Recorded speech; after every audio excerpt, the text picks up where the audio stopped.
Chapter है विकास का परिवर्तन। विकास के परिवर्तन से न्यूमेरिकल वाक्य है कि बहुत इंपॉर्टेंट है और वो आपको समझाने हैं। ठीक, उसमें क्वेश्चन है, ये बहुत ही अच्छा क्वेश्चन है। क्वेश्चन ये है कि एक फोकस दूरी वाले अवतल दर्पण के मुख्य अक्ष पर 6 सेंटीमीटर लंबी वस्तु 4f दूरी पर रखी जाती है। ठीक, मतलब कहने के लिए है 6 सेंटीमीटर लंबाई की एक वस्तु, ठीक, और कितनी दूरी पर रखी जाती है? फोकस दूरी से 4 गुना दूरी, फोकस दूरी से 4 गुना दूरी पर। मतलब फोकस दूरी कितना है? फोकस दूरी कितना है उसको हमने जैसे क्वेश्चन में दिया हुआ है वो एफ है। कितना? तो फोकस दूरी है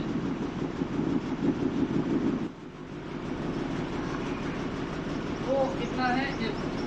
ठीक, वस्तु की दूरी कितना है?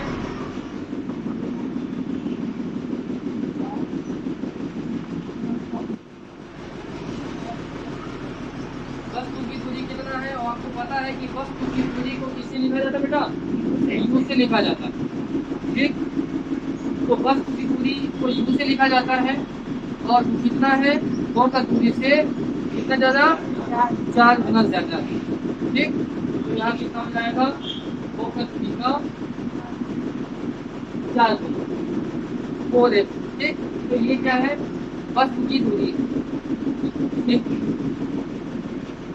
वस्तु की लंबाई कितना दिया है वो भी लिख लो। वस्तु की लंबाई, वस्तु की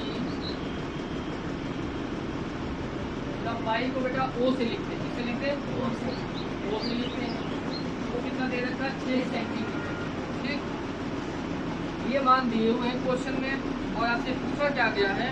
आपसे पूछा गया क्वेश्चन में प्रतिबिंब की लंबाई ज्ञात करनी, क्या निकालना है? आपको प्रतिबिंब की लंबाई निकालनी है। 6 सेंटीमीटर लंबाई की वस्तु है, इसका जो इमेज बनेगा, प्रतिबिंब बनेगा, उसकी लंबाई कितनी होगी? ये क्वेश्चन में पूछा गया। ठीक, फोकस दूरी आपका एफ है, बस वस्तु की जो दूरी है वो आपका 4f है। ठीक, आपको वस्तु की लंबाई कितना दे रखा? 6 सेंटीमीटर दे रखा। आपकी पूजा है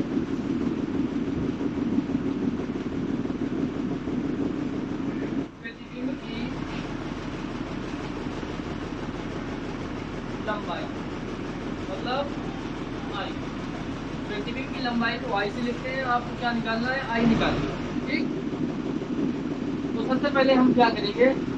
यूं हमें दिया हुआ है क्वेश्चन में 4f है। ठीक, हम क्या करेंगे? बी निकाल लेंगे।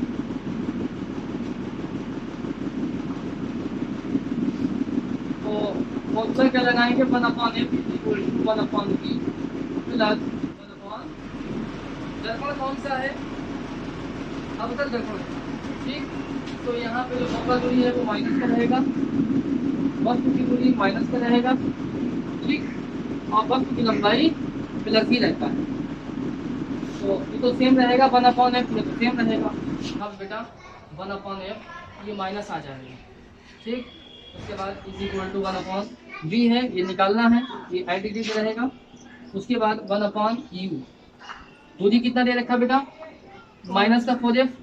ठीक, तो यहाँ प्लस है बेटा, फॉर्मूले में क्या हो जाएगा? Minus 4f। ठीक, माइनस 1/4f का पक्षांतर कर लो। ठीक, तो पक्षांतर करेंगे माइनस 1/f। ठीक, और 1/4f का पक्षांतर कीजिएगा, ये माइनस का है, इसको पहले ही लिख लीजिए।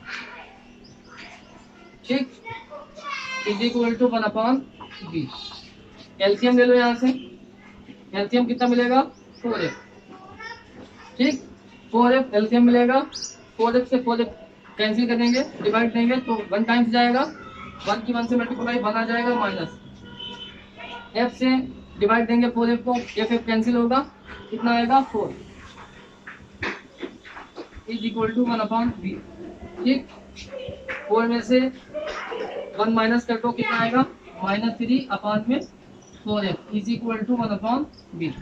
यहाँ से b निकालेंगे तो b आपको मिल जाएगा यहाँ से, मतलब इसको इसका व्युत्क्रम करेंगे। ठीक है, इसको पलट देंगे तो मिल जाएगा b is equal to 4f/3।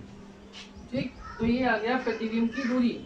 वस्तु की दूरी कितना, माइनस का 4f, और वस्तु का जो प्रतिबिंब बना है वो कितनी दूरी पर बना है, -4f/3। लेकिन क्वेश्चन में पूछा क्या गया हमसे, पूछा गया प्रतिबिंब की लंबाई। तो प्रतिबिंब की लंबाई निकालेंगे, फॉर्मूला लगाएंगे, देखिए आपतन का I/O is equal to -B/U। आई निकालना है, ऐसे रहेगा, बस प्रतिबिंब की लंबाई निकालना है। वस्तु की लंबाई कितना दे रखा, 6 दे रखा, ठीक। v का मान अभी आपने निकाला, कितना आया था, -4f/3, माइनस फॉर्मूले मौजूद होता, माइनस माइनस क्या हो जाएगा, प्लस। तो ये आ गया आपका 4f/3। u का मान कितना दे रखा, -4f मल्टीप्लाई 4f, यहाँ लिख लीजिए, जो माइनस है यहाँ मल्टीप्लाई करेंगे, प्लस माइनस माइनस यहाँ लगा लेंगे, ठीक। 4f पूरा कैंसिल हो जाएगा, ठीक। I/6 इज इक्वल टू -1/3, यही तो बचेगा। 3 एकम 3, 3 दूना 6।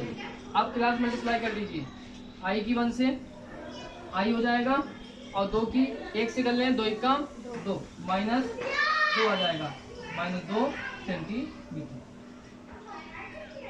ठीक है। ये आ गया आपका प्रतिबिंब की लंबाई। वस्तु की लंबाई कितना दे रखा था, 6 सेंटीमीटर।